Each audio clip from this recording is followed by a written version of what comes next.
우리가 살다 보면 우리에게 웃을 일들이 더 많을까요? 아니면 힘들고 또 눈물 나는 일들이 많을까요? 누구나 다 주어진 한 인생을 살아가는 동안 행복한 삶을 살기를 원하고 또 평안한 삶을 살기를 원하고 기쁨이 충만한 그런 삶을 살고 싶어 하는 것은 모든 사람들이 갖는 동일한 마음일 것입니다. 그런데 문제는 우리가 그런 마음들, 그런 소망이 있다 할지라도 실제 우리가 살아가는 그 현실 속에서는 그렇지 못할 때가 많이 있다고 하는 것입니다. 그래서 그것이 우리의 고민이기도 한 것입니다. 우리가 잘 아는 데살로니가전서 5장 16절로 18절 말씀을 우리는 기억하고 있습니다. 항상 기뻐하라, 쉬지 말고 기도하라, 범사에 감사하라. 이것이 모든 믿는 사람들을 향한 하나님의 분명한 뜻이라고 그렇게 말하고 있습니다. 항상 기뻐하는 것, 늘 깨어 기도하는 것, 범사에 감사하며 사는 것, 이것이 분명한 우리를 향하신 하나님의 뜻임에도 불구하고 우리가 실제 그렇게 살아가고 있냐? 이렇게 물어본다면 아마 이 질문에 대해서 자신 있게 대답할 수 있는 사람은 그렇게 많지 않다는 것입니다. 왜냐하면 실제로 우리가 살아가는 삶이라고 하는 것은 굉장히 복잡하고 또 다양하고 나 혼자 사는 것이 아니라 여러 사람들과의 관계 속에서 사는 것이기 때문에 내가 원하고 내가 바라고 기대하는 것들이 있다 할지라도 때로는 그것이 내 기대처럼 내 소원처럼 내 바람처럼 이루어지지 않을 때가 종종 있다고 하는 것입니다. 그럼에도 불구하고 오늘 빌보서 4장 4절을 보면 사도 바울은 주 안에서 항상 기뻐하라, 내가 다시 말하노니 기뻐하라, 이렇게 말씀하고 있습니다. 기뻐하라, 내가 다시 말하노니 기뻐하라. 이 말씀을 보면서 기뻐하며 사는 것은 맞는데 그게 잘 안 되니까 사도 바울이 다시 한번 내가 다시 한번 말하는데 기뻐하십시오, 이렇게 강조하고 있는 것처럼 들려오는 것 같습니다. 사람들이 세상을 살아갈 때 기쁜 일도 당하고 또 슬픈 일을 당하기도 하고 성공할 때도 있고 실패할 때도 있고 또 우리의 몸이 건강할 때도 있고 병이 날 때도 있습니다.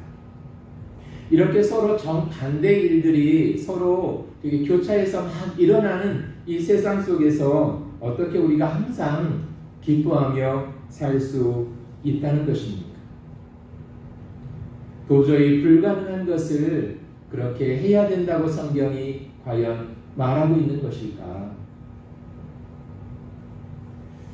아마 믿는 사람들이라면 나름대로 여기 4절의 말씀처럼 또 데살로니가 5장 16절로 18절에 나와 있는 것처럼 항상 기뻐하고 쉬지 않고 기도하고 범사에 감사하면서 살고 싶은 그런 마음과 또 적어도 그런 노력들을 우리는 해보았을 것입니다. 그런데 그 결과 우리가 깨닫게 되는 것은 그렇게 산다고 하는 것이 결코 쉽지 않다. 그 말씀처럼 실천하며 사는 것이 얼마나 어려운 것인가, 그것을 더 절감하게 되는 것 같습니다. 그럼에도 불구하고 성경은 우리에게 분명하게 말씀하고 있죠. 주 안에서 항상 기뻐하라. 그러니까 기쁜 일이 있을 때 기뻐하는 것은 뭐 누구나 다 할 수 있는 일이라고 생각합니다. 그런데 우리가 살아가는 실제 그 현실 속에서는 이 기쁜 일만 있는 게 아니잖아요. 때로는 힘든 일도 있고 또 고통스러운 일도 있고 근심스러운 일도 있고 염려도 많이 있기 때문에 그렇습니다. 그런 속에서 어떻게 우리가 항상 기뻐하며 살 수 있는가? 이것이 우리의 질문인 것 같습니다. 그렇다면 사도 바울은 왜 우리에게 주 안에서 항상 기뻐하라, 내가 다시 말하노니 기뻐하라, 이렇게 말씀하고 있을까요? 이 말씀을 우리가 더 잘 이해하기 위해서는 이 빌립보서를 쓴 사람이 사도 바울인데, 이 빌립보서를 쓸 당시 사도 바울이 어떤 형편과 사정에 있었는지를 우리가 아는 것이 도움이 될 것 같습니다. 이 빌립보서를 쓸 당시 사도 바울은 복음을 전하다가 붙잡혀 가서 차디찬 로마 감옥에 갇혀 있는 상태였습니다. 그러니까 나쁜 일을 하다 잡혀간 것도 아니고 하나님께서 명령하신 복음을 전하다가 감옥에 잡혀간 것입니다. 그리고 우리가 아는 것처럼 그는 숱한 죽음의 고비를 많이 넘긴 사람이잖아요. 그만큼 고생을 많이 했다는 것입니다. 그렇게 힘들고 어렵게 복음을 전하는 사람이었는데 하나님께서 그런 수고와 노고를 기억해 주시고 그의 노년을 평안하게 하셨다, 이렇게 해야 될 것 같은데 오히려 정반대 상황이 지금 펼쳐지고 있는 것입니다. 감옥에까지 잡혀가게 된 것입니다. 아마 이런 상황이라면 감옥 밖에 있는 그리스도인들이 지금 감옥에 잡혀간 사도 바울을 향해서 오히려 위로를 해야 이게 맞는 것 아니겠습니까? 사도 바울은 이제 노년이 됐고 육체적으로도 많이 약해져 있습니다. 또 그를 이렇게 뒷바라지하고 돌봐줄 가족도 없습니다. 난처한 상황입니다. 그런 상황이라면 감옥 밖에 있는 그리스도인들이 감옥 안에 있는 사도 바울을 향해서 너무 걱정하지 마십시오.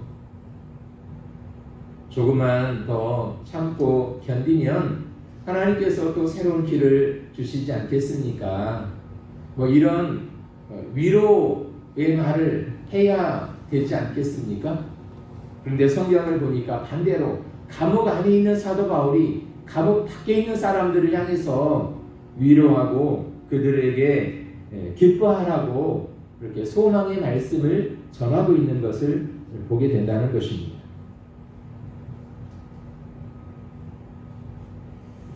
사도 바울은 어떻게 그것이 가능할 수 있었을까 하는 것입니다. 어떻게 그는 항상 기뻐하는 삶을 살 수 있었을까 하는 것입니다. 그런데 여기 특이한 것은 4절에 주 안에서라고 하는 이 말씀인 것 같습니다. 이 주 안에서 여기에 모든 해답이 있는 것 같습니다. 주변의 상황들은 자신을 점점 올가매고 또 육체적으로 정신적으로 심한 고통과 핍박 가운데 있지만 그럼에도 사도 바울 안에 그 마음 안에 있는 기쁨을 빼앗아갈 수 없었던 한 가지 이유가 있다면 그것은 사도 바울이 주 안에 있었다고 하는 것입니다. 주님 안에 그가 있을 때 하나님이 주시는 기쁨을 잃어버리지 않았다고 이야기하고 있는 것입니다.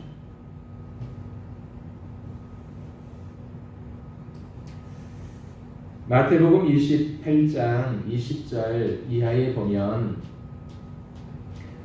부활하신 주님께서 승천하시면서 제자들에게 마지막으로 남기셨던 말씀이 있었습니다. 그것은 뭐냐면 내가 세상 끝날까지 너희와 항상 함께 하리라 라고 하는 이 말씀이었습니다. 어쩌면 주 안에서라고 하는 것이 이 세상 끝날까지 내가 너희와 항상 함께 하리라 이 말씀과 연결되고 있는 것 같습니다. 그러니까 사도 바울은 비록 지금 그 로마에 있는 차디찬 감옥에 갇혀 있지만 그 감옥 속에 혼자 있다고 생각하지 않았던 것 같습니다. 사람들은 지금 이 순간 나와 함께 할 수 없지만 세상 끝날까지 내가 너희와 항상 함께 하리라 약속하신 주님은 지금 이 자리에서도 나와 함께 하신다. 그것을 사도 바울은 확신하고 믿었다는 것입니다. 그럴 때 세상이 줄 수 없는 하늘로부터 임하는 그런 기쁨이 사도 바울의 마음을 사로잡고 있었던 것입니다. 그러니까 오늘 사도 바울이 말하는 이 기쁨이라고 하는 것은 세상에서 구하는 기쁨이 아니라 함께 하시는 주님 안에서 누릴 수 있는 하늘의 기쁨이었던 것입니다. 그러니까 세상에서 구하는 기쁨이라고 하는 것은 이게 늘 왔다 갔다 하잖아요. 상황이 좋을 때는 웃게 되고 상황이 나쁘게 되면 찡그리게 되고 슬퍼하게 되고 울게 되는 것, 그것이 일반적으로 세상에서 경험하는 감정들 아니겠습니까? 만약 사도 바울이 그 정도의 기쁨을 소유한 사람이라면 그가 감옥에 잡혔을 때 그는 절망할 수밖에 없었을 것입니다. 그에게 남은 것은 한숨밖에 없었을 것입니다. 그러나 그 순간에도 그는 함께 하시는 주님, 그 주님이 영원히 너와 나와 함께 하신다고 말씀하셨기 때문에 지금 이 순간에도 주님은 나와 함께 하신다. 그것을 굳게 믿을 때 주 안에서 누리는 참 기쁨이 그의 심령을 사로잡게 되었었다고 그는 고백하고 있었던 것입니다. 최초로 아프리카의 선교사로 갔던 리빙스턴이라고 하는 사람이 있습니다. 지금도 열악하지만 이 리빙스턴이 아프리카로 갈 당시의 환경이라고 하는 것은 극히 열악한 환경이었습니다. 그런데 이 사람은 본래 그 선교사가 되기 이전에 당직 공장에서 일을 하던 사람이었습니다. 그러니까 일을 하다가 선교사로 부르시는 하나님의 음성을 듣게 되어집니다. 그리고 그 일에 헌신하겠다고 다짐을 하죠. 그래서 그가 신학교에 들어가서 열심히 공부를 했습니다. 그리고 마음의 소원대로 아프리카로 막상 가려고 하니까 너무 두려운 것입니다. 떨렸습니다. 고민이 생겼습니다. 그래서 그가 계속 기도할 때 하나님께서 그의 마음속에 주신 말씀이 조금 전에 말씀드렸던 마태복음 28장 마지막 절에 나오는 내가 세상 끝날까지 너희와 항상 함께하리라 라고 하는 이 말씀이었습니다. 이 말씀이 기도하는 가운데 이렇게 하나님이 주신 것으로 확신이 되어졌습니다. 그래서 이 리빙스턴은 생각했습니다. 예수님은 누구보다도 신사적인 분이고 그분은 절대 나를 속일 분이 아니고 나에게 거짓말을 하실 분이 아니라, 그렇다면 그분은 내가 아프리카로 가도 여전히 거기서도 나와 함께 하실 것이다. 그런 고백을 하면서 그가 아프리카로 가기로 결정을 했다고 합니다. 그것은 다른 말로 하면 나와 함께 하시는 하나님을 믿을 때, 나와 함께 계시는 주님을 우리가 믿을 때, 그때 비로소 우리는 내가 지금 경험하고 있는 여러 가지 복잡하고 어려운 환경들이 내 앞에 있다 할지라도 그것을 뛰어넘어서서 기뻐하는 삶을 살 수 있다고 하는 것입니다. 시편 35편 9절에 보면 다윗은 이런 고백을 했습니다. 내 영혼이 여호와를 즐거워하며 그 구원을 기뻐하리로다. 다윗은 고백하기를 나의 영혼이 여호와를 기뻐한다고 이야기하고 있습니다. 그 말은 다시 말하면 내가 왕이지만 왕으로서 누릴 수 있는 세상적인 기쁨 대신에 나는 하나님 안에 있는 진정한 기쁨, 신령한 은혜의 기쁨을 구하는 사람이 되겠습니다.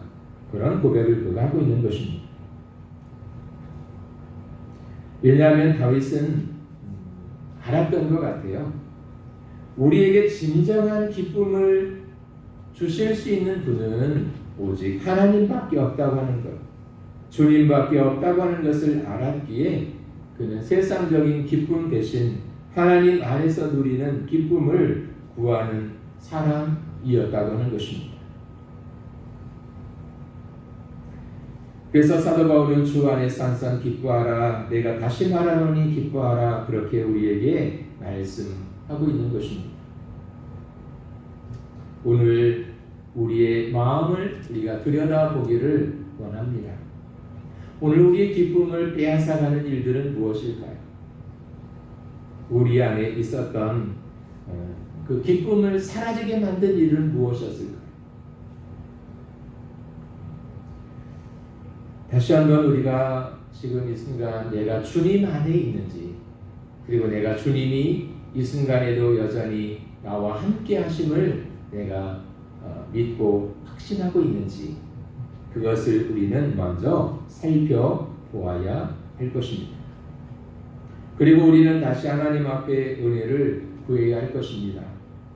나도 사도 바울처럼 주 안에서 항상 기뻐하는 그런 믿음의 사람이 되게 하여 주시옵소서. 이것이 또 오늘 우리의 기도가 되어야 되겠다, 그런 다짐을 하게 되는 것입니다. 그리고 사도 바울은 두 번째 6절에 보면 우리에게 권면하고 있는 것이 있습니다. 아무것도 염려하지 말고 다만 모든 일에 기도와 간구로 너희 구할 것을 감사함으로 하나님께 아뢰라, 이렇게 되어 있습니다. 여기 염려라는 말과 기도라는 말이 한 구절 속에 동시에 등장을 하고 있습니다. 사실 염려라는 말과 기도라는 말은 전혀 다른 의미의 말이잖아요. 그런데 여기 이 두 단어가 함께 사용되고 있습니다. 그러니까 아무것도 염려하지 말고 라고 되어 있는 것을 보면 그 믿는 사람들에게도 염려가 있을 수 있다고 하는 이야기입니다. 그러니까 믿는 사람은 절대 걱정해서도 안 되고 염려해서도 안 된다, 그런 이야기가 아니죠. 믿는 사람에게도 여전히 염려가 있을 수 있고 또 걱정이 있을 수 있다는 것입니다. 또 그런 마음이 우리 속에 이렇게 확 밀려올 때가 또 실제로 많이 있잖아요. 그것은 내가 믿음이 부족해서일까요? 그런 건 그냥 아닐 것입니다. 그러니까 믿음과 상관없이 우리가 살면서 우리가 경험할 수 있는 그런 감정들인 것입니다. 그리스도인은 아무것도 염려해서는 안 된다, 그것이 아니라 오늘 성경이 말하고 있는 것은 그리스도인이라 할지라도 살다 보면 그 마음속에 염려와 근심이 찾아올 수 있는데 그때 해야 할 일이 있다. 그건 다른 것이 아니라 기도하는 것이다. 사도 바울은 그것을 우리에게 이야기하고 있습니다. 어쩌면 이것은 사도 바울의 어떤 경험에서 나오는 고백인 것 같습니다. 지금 이 빌립보서를 쓸 당시 사도 바울은 감옥에 있었다고 말씀드렸잖아요. 그러니까 내일을 기약할 수 없는 것입니다.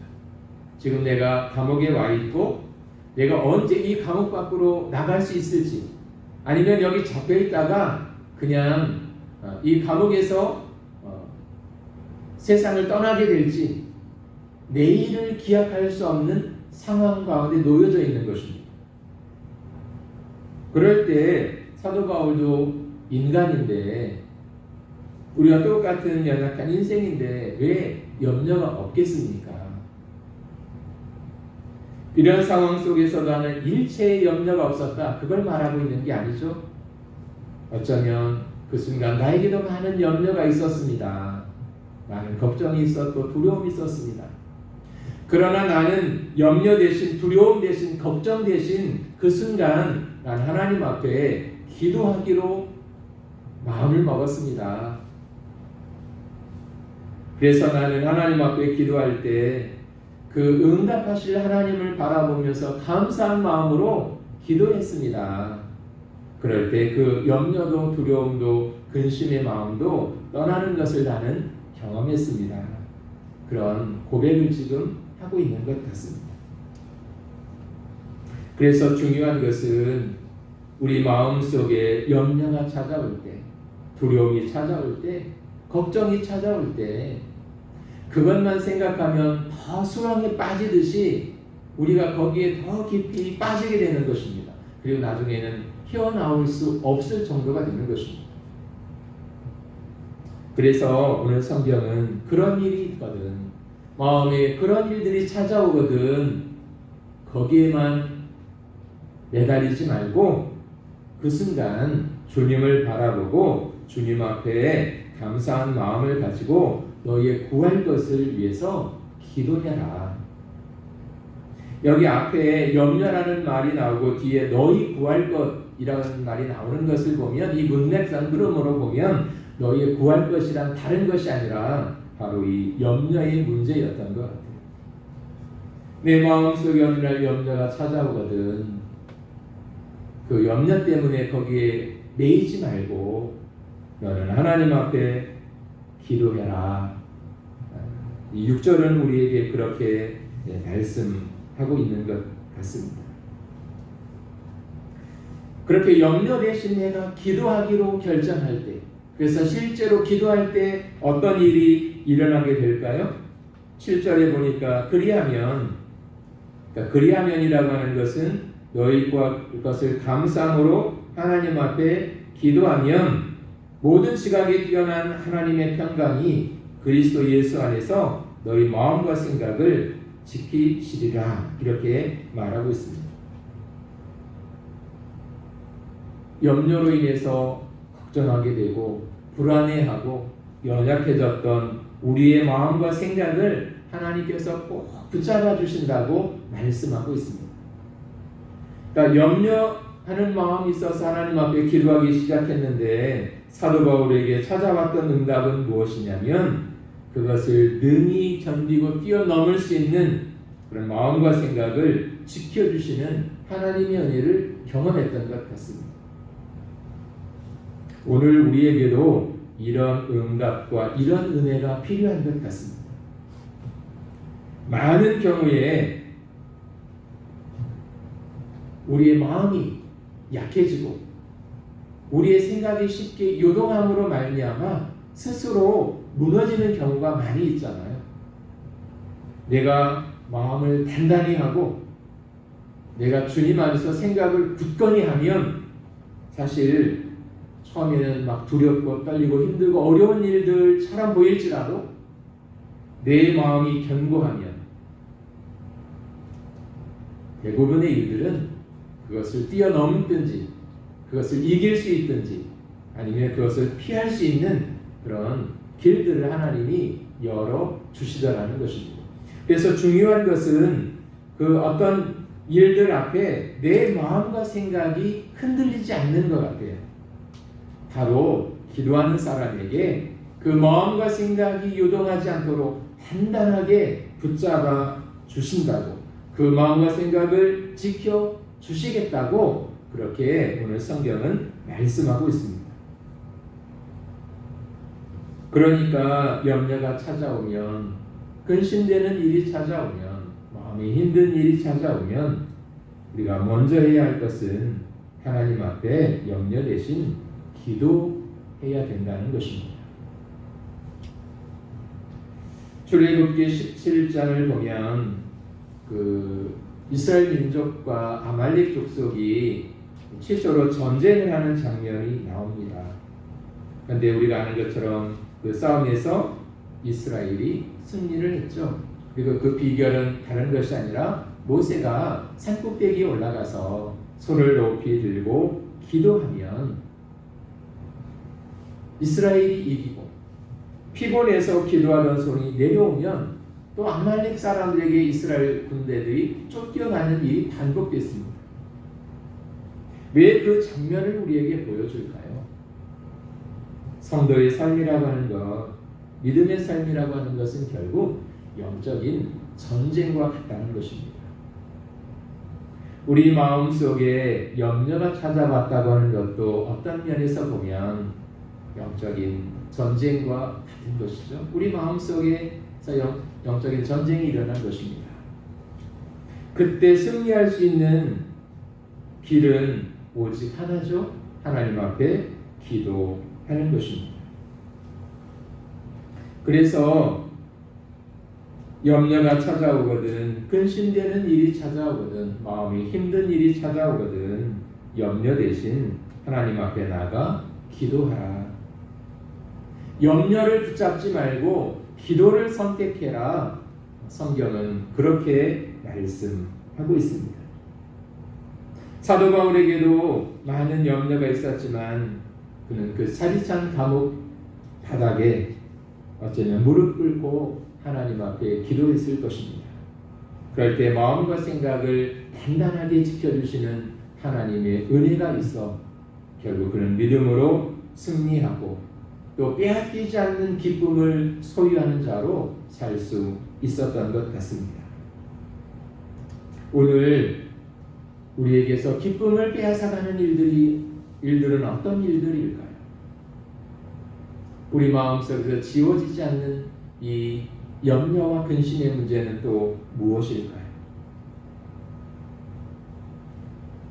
혹시라도 그런 것이 우리 마음속에 찾아왔다면 지금이야말로 하나님 앞에 구할 것을 감사함으로 간구해야 되는 그런 때가 아닐까요? 우리가 하나님 앞에 기도할 수만 있다면 틀림없이 하나님은 우리에게 다시 기쁨을 회복하고 기도 가운데 승리하는 삶으로 인도해 주실 것입니다.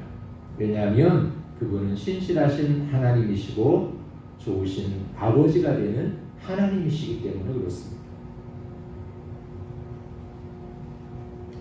마지막으로 8절 끝 부분에 보면 생각하라 이렇게 되어 있잖아요. 뭘 생각하라고 말합니까?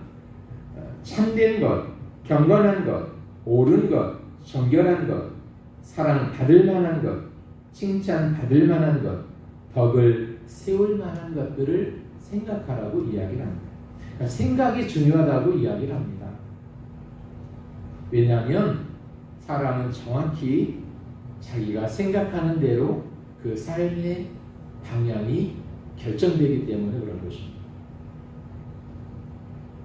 그래서 구약 성경에 보면 두려운 생각을 하지 말라고 이야기를 합니다. 왜냐하면 마음속에 늘 두려움을 품고 있으면 그 삶에 두려운 일들이 떠나지 않는다고 이야기를 합니다. 왜냐하면 생각대로 그 삶의 방향이 진행되기 때문에 그런 것입니다. 그래서 그 생각이 중요한 것입니다. 그런데 여기 보니까 참된 것, 경건한 것, 옳은 것, 정결한 것, 사랑받을 만한 것, 그것들을 생각하라고 이야기합니다. 그리고 그 생각한 대로 행하라고 이야기를 합니다. 그럴 때 평강의 하나님이 너와 함께 할 것이라고 말씀하고 있습니다. 그러니까 오늘 우리가 해야 될 중요한 두 가지가 있는 것이죠. 염려가 찾아오거든 기도해라. 그리고 또 한 가지는 너의 생각을 잘 지켜라. 그것입니다. 생각은 굉장히 다양한 것 같아요. 그리고 생각은 수시로 아무데로나 막 뻗어가는 것 같습니다. 그래서 어떤 사람들은 늘 부정적인 생각, 안 좋은 생각, 그런 쪽으로 생각이 굉장히 빨리 가는 사람들이 있어요. 반면에 막 정말 다른 사람이 볼 때는 저 상황을 어떻게 견딜 수 있을까, 그렇게 힘들고 고통스러운 상황 속에서도 그 생각이 항상 밝은 쪽을 향하고 좋은 쪽을 향하고 잘 될 수 있을 거야. 잘 해결될 거야. 좋은 길이 있을 거야. 하나님이 틀림없이 이렇게 좋은 곳으로 인도해 주실 거야. 그렇게 생각의 방향이 하나님을 향하고 긍정적인 쪽을 향하는 사람들이 있어요. 그런데 대부분의 경우는 그 생각처럼 된다는 것입니다. 그게 놀랍지 않습니까? 그래서 구약 성경에 보면 하나님 이스라엘 그 광야길을 걷는 이스라엘 백성들에게 두 가지를 늘 이야기한 것이 있었어요. 그것은 우리의 말이었습니다. 너희 말처럼 된다는 것입니다. 이스라엘 백성들이 그 광야에서 나온 이스라엘 백성들이 그 1세대 사람들이 광야에서 다 죽고 2세대 사람들이 가나안에 들어갔잖아요. 그 이유를 설명하면서 한 가지는 이스라엘 백성들이 맨날 힘든 일을 만나면 모세를 향해서 하나님을 향해서 우리를 죽여달라. 차라리 이 광야에서 죽는 것이 낫다. 늘 그게 입에 붙어 있었어요. 근데 정말 그 말처럼 됐잖아요. 하나님이 그것을 조심하라고 이야기하는 것입니다. 그러니까 우리의 말을 조심해야 되는 것이죠. 하나는 우리의 생각을 잘 지키는 것입니다. 왜냐하면 말과 생각대로 그 사람의 삶의 방향이 결정되기 때문에 그렇습니다. 그래서 우리의 생각이 중요한데 이 8절에서 말하고 있는 이런 생각들을 우리가 잘 지키면 평강의 하나님이 그런 사람과 함께 하신다고 우리 말씀하고 있습니다. 하나님께서 오늘 저와 여러분에게 은혜를 주셔서 염려 대신 기도하는 사람으로 또 우리 마음속에 여러 가지 많은 일들이 있지만 그럼에도 불구하고 주 안에서 항상 기뻐하는 사람으로 우리의 생각과 우리 입술을 하나님이 지켜주셔서 늘 하나님이 기뻐하는 쪽으로 우리의 생각이 움직이고 우리가 말하는 자로 그렇게 살아갈 수 있는 은혜의 사람들로 하나님이 저와 여러분들을 세워주시기를 원합니다. 그럴 때 우리의 삶에서 기쁨을 빼앗기지 않고 하나님이 주시는 그 평강 가운데 승리하는 사람으로 살아가는 그런 은혜가 나타날 줄로 믿습니다. 기도하겠습니다. 참 좋으신 아버지 하나님, 우리는 염려가 많은 사람이고 또 우리의 생각과 마음을 지키기가 참 힘든 사람들인 것을 고백합니다. 하나님, 그럴지라도 이 시간 다시 한번 우리에게 은혜를 주셔서 우리의 마음과 생각을 굳건히 지킬 수 있는 힘을 주시고 주 안에서 항상 염려 대신 기쁨을 선택하고 하나님 앞에 기도하는 믿음을 가져 하나님 주시는 더 좋은 은혜와 복을 경험하는 자들 되게 하여 주시옵소서. 예수님의 이름으로 기도합니다. 아멘.